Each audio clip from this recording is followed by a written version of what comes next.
Hi, I'm Alex. I'm an ex-IELTS examiner and one of the expert teachers here at e2language.com. And in this session, I'm going to be guiding you through how to write an academic task 1 maps task. Let's get started. We're going to start by analysing an academic task 1 map. Then you're going to write with me, so grab a pen and paper or open a document. Along the way, I'm going to show you what you need to do to score band 7 and above. And I'll finish with 5 top examiner tips for this type of task. Let's talk about writing task 1.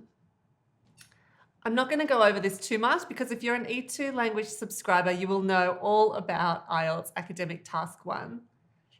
If you click on writing task 1, you'll see that we cover all of the possible tasks that you might get: line graphs, bar charts, pie charts, tables, diagrams, maps, mixed charts. And in each section, we have method, sample, and plenty of practice.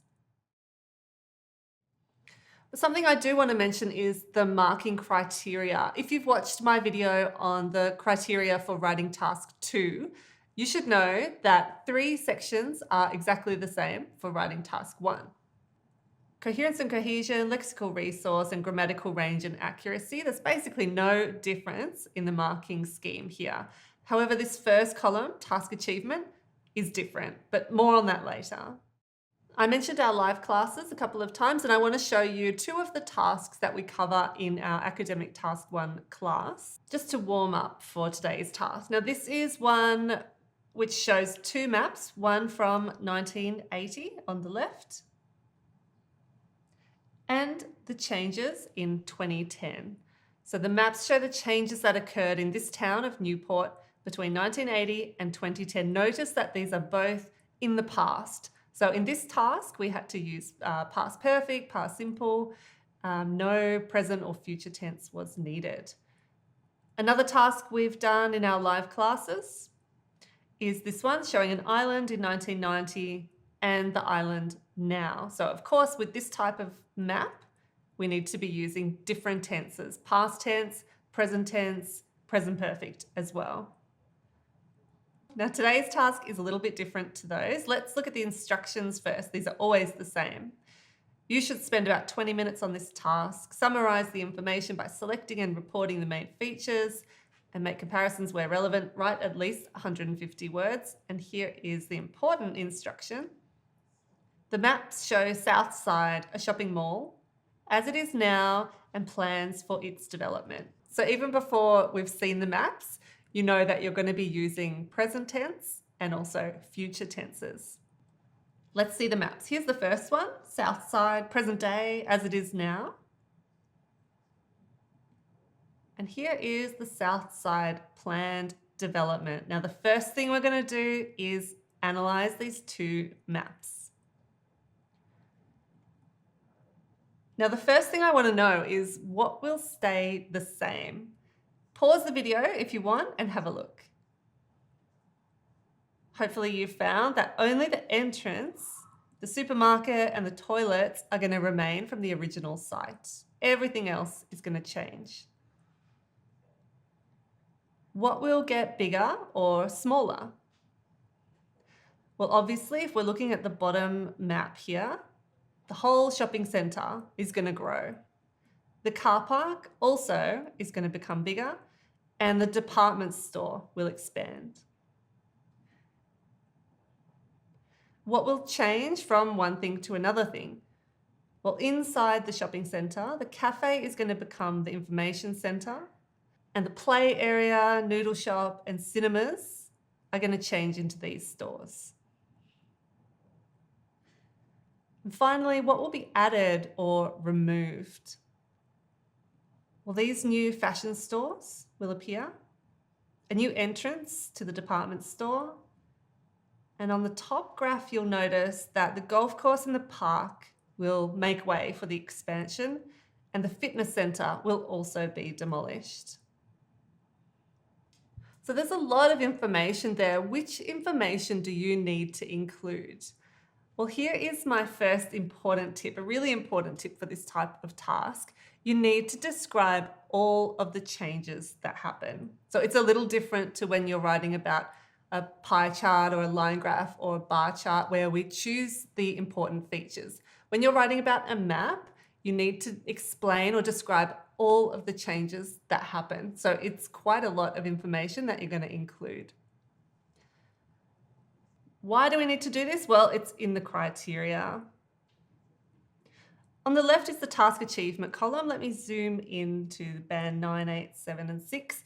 To score band 8, you need to present, highlight, and illustrate the key features. Whereas down here at band 4, it says does not cover all key features. So there's quite a difference between a band 8 and a band 4. And as I said, the examiners want you to describe all of the changes that happen. So to avoid scoring band 4, make sure you don't miss anything. So that's why a very careful analysis before you start writing. If you're on the paper-based test, you should be drawing all over the map. And if you're on the computer-based test, make a list of those changes. So what will be added or removed, what will grow, what will change, and what will remain the same. These are important things.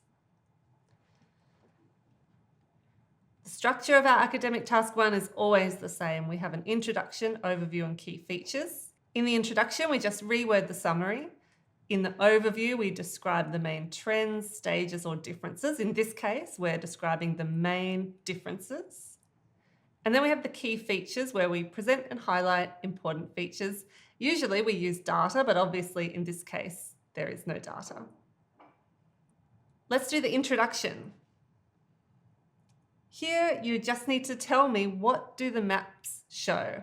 And you can do this by rewording the summary up here, or you can simply look at the two maps on the left and tell me what are they showing. Pause the video for 2 minutes and write your introduction.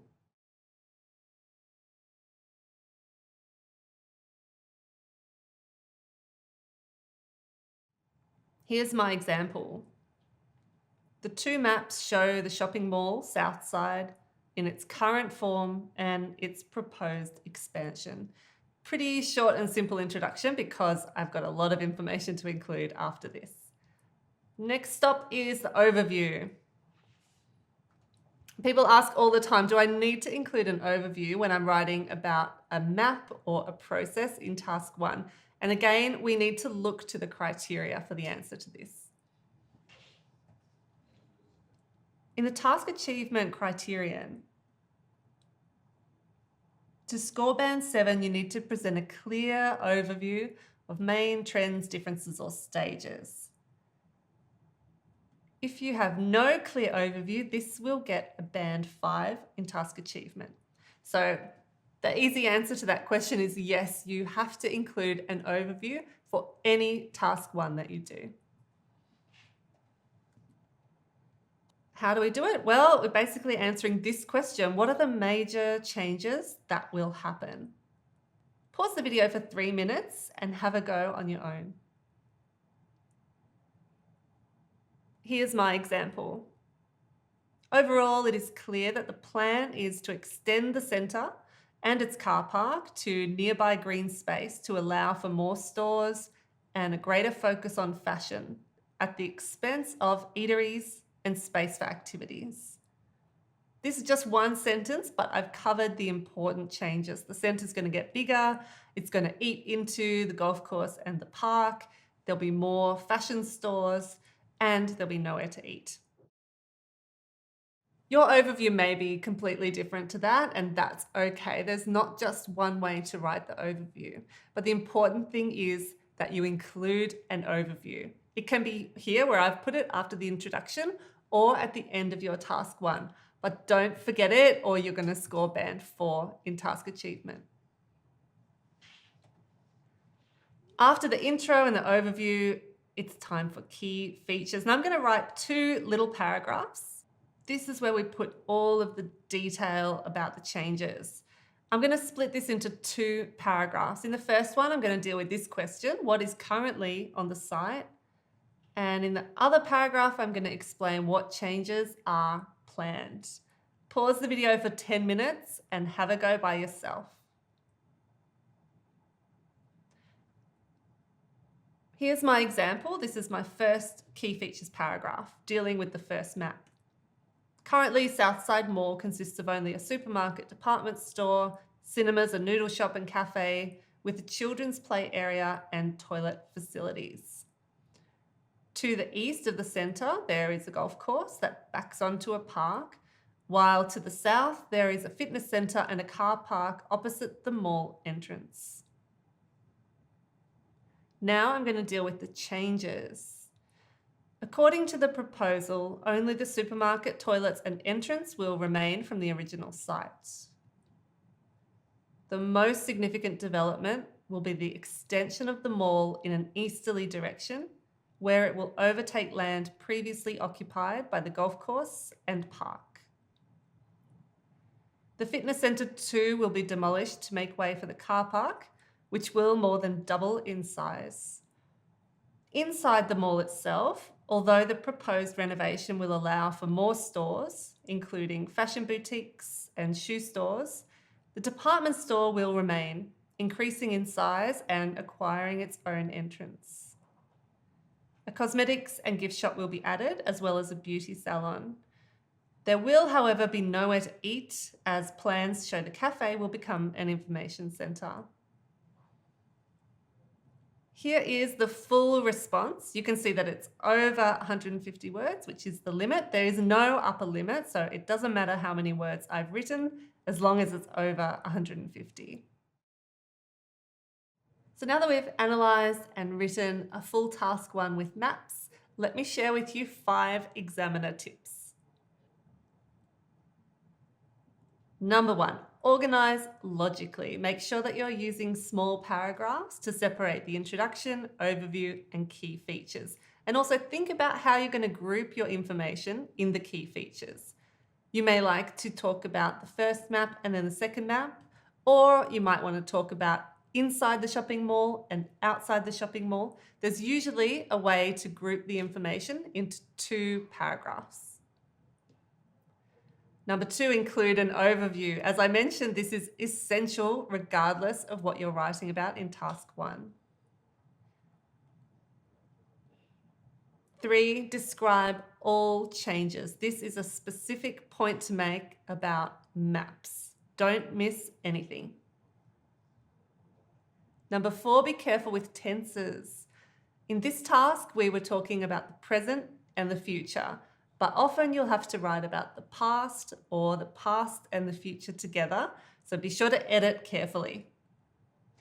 And number 5, use complex sentences. Check out our video in the notes below to see how this is done. So in addition to these 5 tips, another one is to have your work checked by IELTS experts. Make sure that you're working with somebody who knows the criteria really well, all of the ins and outs. And of course, we can help you with that at e2language.com. You can sign up for free to access some of our course materials and some of our live classes, or you can upgrade your package and get one-on-one tutorials, speaking feedback, writing feedback, access to all of our live classes and recordings, and heaps more. Basically, everything you need to pass your IELTS. And be sure to like us on Facebook at facebook.com/E2 IELTS. So now it's your turn. I'm going to show you a similar task 1 with a map in the present and one in the future. And I'd like you to write your task 1. Give yourself 20 minutes to analyse, write, and edit, and share your overview in the comments section below so I can have a look.